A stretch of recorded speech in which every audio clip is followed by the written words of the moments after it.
I have to tell you, students, that you are getting to your core. The response that I have gotten from my mental hunger video is prompting this video for Sarah's school and some personal stuff about me and the involvement of getting to the mental hunger part. If you are piqued by the mental hunger in your own journey, then this is the video along with the other one that you want to watch about tapping into it. You know, we all get silly about like, oh, you know, that sort of stuff. But for those of us that are food addicts and that suffer from either overeating or binging, not binging and purging, but just finding yourself perhaps at an event where you just are out of control, or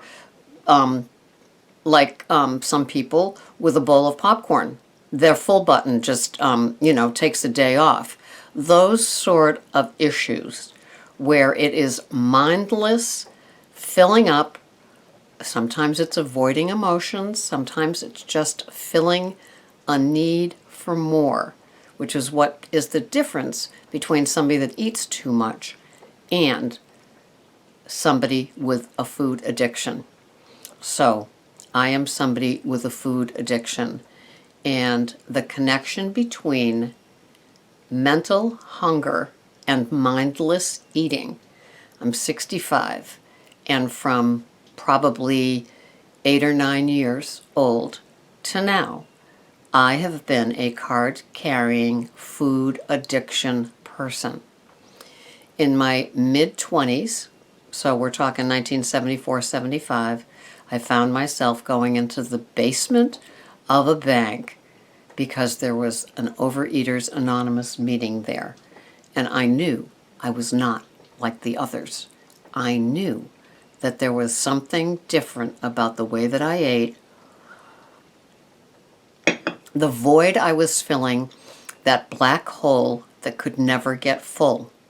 From the needy little child eating all of the doughs, the brownie dough, the Toll House cookie dough, going to work as a babysitter from age 9 on. I was parentified, and if you don't know what parentified means, I was acting like an adult at 9 years old because my parents' addiction to alcohol and other abuses, meaning other men, other women, and so forth, was so far out of control that I had to be the adult at the house. I began driving. I was the designated driver and all that kind of stuff. And how did I handle this burden put upon me that, like, I had no clue was being asked of me? I ate. And I ate. And so as a parentified little 9-year-old, people loved me to babysit because I was so responsible. So I had a tennis ball can that was just stocked with dollar bills from babysitting for people. And I think the pay was peanuts back then. I know the pay was peanuts back then. And so they loved me. I was responsible. And they had food that was not in my house because my parents were so busy drinking and partying and raising their own hell that food was not, they weren't looking for food. They just wanted to make sure there was enough bourbon to make eggnog the next day to get rid of their hangovers. They were not interested in getting eggs and bread and cereal and fruits and vegetables and things like that into the house. So I became a greedy, grubby little food person at these houses that I was babysitting at. And then with some of my spoils, I would take the kids to the playground. Oh, the parents loved it. There I am taking them to the playground. Well, that's because the penny candy store was next door. So I would go there and buy that little brown bag of all the junk. And while they were playing on the swings and the merry-go-round and the whatever, I would be filling myself with Pixie Sticks and Bonamo Taffy and, God, the penny candy, the dots. Remember the dot? I would just be eating to oblivion. And at night when I babysat for these people, I would be raiding their pantries and fridges and just stuffing my gullet as soon as the kids went away. But I was in demand because I was that responsible little child. But my disease was flourishing. And of course, I didn't know it was a disease. I thought, well, there's just food here. I'm going to eat it. So I did. So we fast forward to when I entered Overeaters Anonymous. And of course, it's never about the food. It's never about the shopping. It's never about the drinking, the drugging, those sort of things. The bad relationships, throw those in too. No, it's about that black hole inside that just needed filling. And I could call my addict the whack-a-mole dame, but I call my addict Ms. Slick because she's very resourceful. And if there wasn't something available, or if I was hungover so I didn't want to drink, I'd feed myself. Or if I was feeling less than and everybody else had a newer car or a new jacket or a greater pocketbook or something like that, I would go shopping and debt myself by keeping up with them. I must have had 12 pairs of Papagallos at 12 years old. I would just go to the stores and charge things to my parents. So I looked like all the other kids that were being raised in happy, normal, two-parent homes. There was nobody at my house. So anyway, food became my best friend. It became my go-to. And no humor lost on one year I sent out a Susan Boynton. I don't know if you've probably seen her work. She's written some little books, but she also had great greeting cards. I don't know if she's still alive or doing it. And it was a woman, and it showed her surrounded by cookies, cakes, all kinds of things. And, the inside of the card said, and wishing you some of your favorite things this season, or something like that. And that was me. I was, still am, I have to work on it daily, a food hoarder. I would eat in private. I would, look like that I was just eating regular portions when I was with people, unless they were just like me, and then I knew they were paying no attention to me.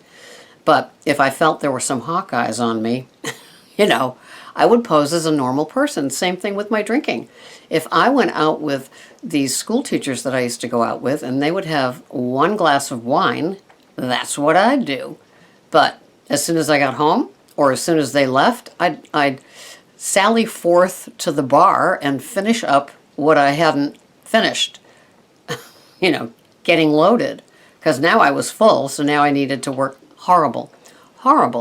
And if any of you can identify with this, it's that need, it's that black hole. And it doesn't get helped by filling it with things or food, any substance, cigarettes, any of that. The black hole gets filled, and it's a lifelong journey getting it figured out. So here we are. You're watching this video. You've become a member of my tribe. You're on my Facebook channel, my Facebook page, or my YouTube channel, and you're seeing that, getting older doesn't make it any easier, but there's still some mindless stuff going on. And some of it is promoted by having snacks. And I know this is, I don't mean to be anti-Weight Watchers or any other food program, but that constant eating was not good for me. This is just about me. And I found that the meal snack kept me so tethered to feeding my food addict versus getting better and not being so connected to the next meal. And it worked at first, because when I entered Weight Watchers more than a year and a half ago, these meal snacks helped me, because I was changing my food choices. And so to have all those free fruits, this was great. To have smaller portions of wheat products was great. To buy bagel thins was great. To buy light English muffins was great. To buy, the low-fat, no-fat yogurts worked. To buy the string cheese that was heavily, incredibly processed 50-calorie things. Well, it was fun. It was a cheese stick, right? You could peel it. It would take a while. It only had 50 calories. The Weight Watchers ones were 1 point. I was totally thinking I was satisfied, and I was for the time being. But food stuff, food issues, food journeys for all of us have different needs. And so I got to what I thought was going to be my maintenance. I was totally happy. I'd lost the weight. I was down quite a few sizes. I was happy. And yet the food stuff was still there. It wasn't totally put to bed. And so more food issues, more food concerns. And I would do my podcasts, and I would walk my 4 miles every morning, like I still do, and listen to my podcasts of different doctors, different gurus, different people that follow a lifestyle that was counter to the Weight Watcher philosophy. It was low carb, high fat. The calorie is a myth. Thank you, Jonathan Baylor. Counting calories is not necessary with this program. And to dive in even deeper, it's following some ratios, which I do. So, in August, I went from Weight Watchers program, Weight Watchers food, the type of food that they say to have, Weight Watchers products, little Save Me's, the frozen novelties, and I lost the weight by eating them. I lost the weight by staying within my points. And I took the leap of faith, and it was a leap of faith, to go from from Weight Watchers to low carb, high fat, and trust my process. And whoosh, another 10 to 15 pounds was gone. And I was satisfied for the first time ever. And I would say that it was having the fat. My body was hungry for fat. Your brain runs on fat. And so I was feeding my brain for the first time in a long time. And the way that it started was by reading The Wheat Belly Diet by Dr. William Davis. Now, his book is say it was 30 chapters. I don't know how many it was offhand. But 28 of them were about going without the wheat. Okay, I read that. I saw the benefit of it for me, and I decided to give it up. And the last 2 chapters were, what can you have? Okay, so the wheat's gone. Now what? Well, after the wheat was gone, I was still having some grains, some forms of grain, like gluten-free products, and thinking, okay, this is the new food program for me, gluten-free products. And then I gave up the added sugar.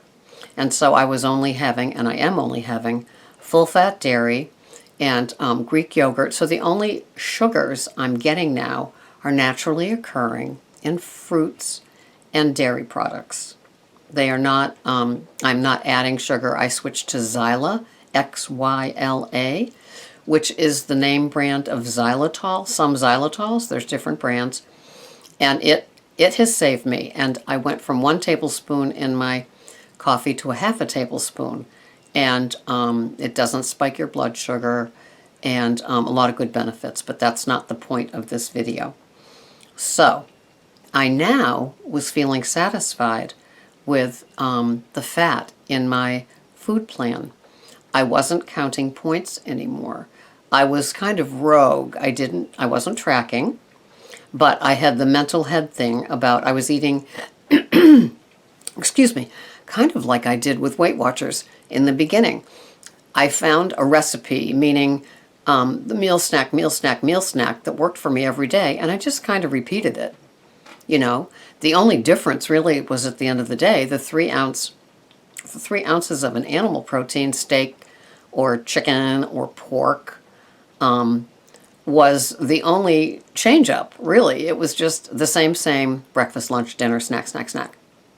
And so with the low carb, high fat, I found I was doing the same. It was kind of the same recipe. Well, it worked yesterday, I'll do it today. But I wasn't tracking.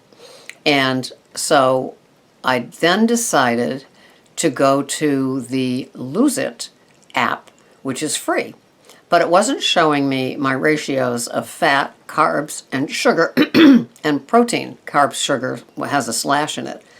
And so the three different categories. And so as I further evolve with my program, I'm aiming for ratios now. I am not counting calories. The calories are on there. I opted for the $39.99 plan for the year. And so that breaks down quite nicely, thank you very much. And I'm able to follow my ratios because of the premium Lose It. So, how did I go from mental hunger and mindless eating to feeling the way that I do today?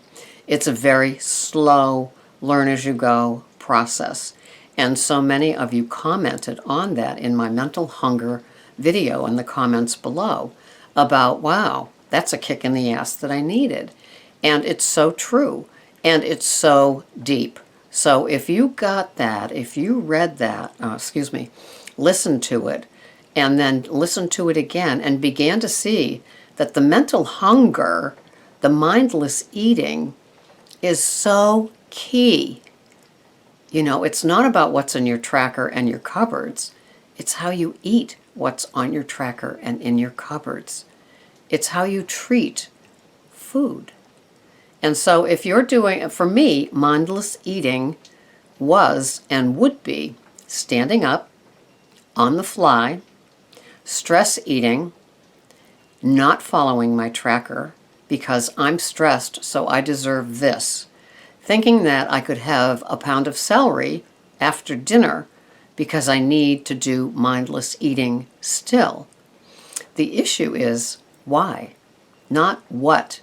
So sometimes you read about better or bad choices that are made. So instead of having, the hot fudge sundae after dinner, they're having a bowl of air-popped popcorn or a dish of fruit or a fat-free, chemical-laden pudding or something like that. And it's a better bad choice. And that is great because that's what I did. It's not great because I did it. It's great because it's leading you down the path of learning. And you've learned that you don't have to have a hot fudge sundae.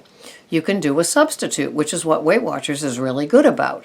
But if you don't want the chemicals and you want that feeling full thing, you're going to need a little fat. And if you've eaten a good substantial dinner and stayed within your points or stayed within your ratios if you're doing low carb, high fat like I am, you don't need to have something after dinner. In fact, your body will do better if you give it a 12 to 16 or 18 hour break from food.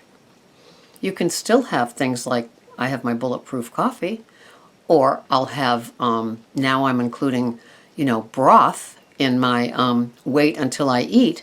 But as far as having something that you need, to chew or you need a utensil to have, you can put it off by having other alternatives and giving your body a break. And it's called intermittent fasting. And I'm finding that works for me. Was I doing it before? No, I was having breakfast at 6 a.m.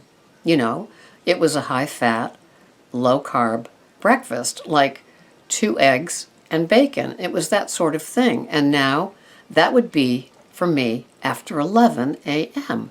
So huge changes for me, the ever-evolving, but the mindless eating is the mental hunger, on steroids. That's what it is. And if you find that you're doing it, stress eating is kind of the same ball of wax, but it's a different layer, or if we're talking onion, it's a different layer. So if you're doing your mindless eating with your mental hunger, then this is the video you need to listen to along with the other one. It's time to connect the head, the heart, and the gut with why you're doing what you're doing with your food. And I'm telling you, it takes perhaps years to come out of the forest, and that's okay. And as you come out of the forest, there's a whole bunch of different changes that you may make. But that's okay. If it's leading you to be fully satisfied in your belly, in your brain, and in your heart without overeating and getting control of the emotions that surround the mindless eating, the mental hunger part. So, I've gone on and on. This is almost 20 minutes. It's just another part of the mental hunger. And this is mental hunger / mindless eating. Sarah's school is now concluded. grab your books, grab your Kindles, have at it. Go watch those podcasts. Have a wonderful day. This has been Sarah. Thank you so much for watching. I couldn't do this without you. Bye-bye for now.